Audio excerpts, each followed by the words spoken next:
Hello, dear ones. Day 29, January 29th.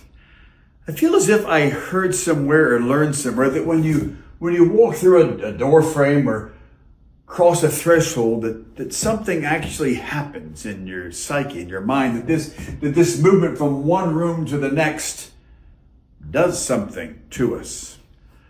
So today I'll offer a few words from O'Donohue about crossing a threshold, entering a new space. It remains the dream of every life to realize itself, to reach out and lift oneself to greater heights. A life that continues to remain on the safe side of its own habits and repetitions, that never engages with the risk of its own possibility, remains an unlived life. There is within each heart a hidden voice that calls out for freedom and creativity.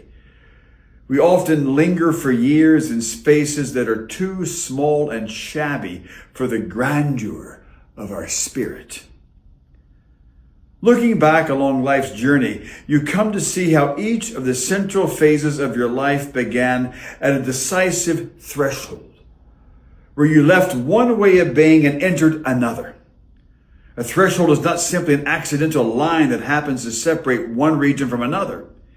It is an intense frontier that divides a world of feeling from another. Often a threshold becomes clearly visible only once you have crossed it.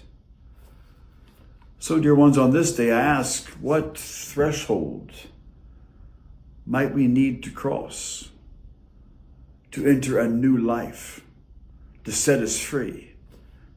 Free to the creativity and the possibilities of what can be and will be. Perhaps a life we can't even imagine. Peace and blessings on the way.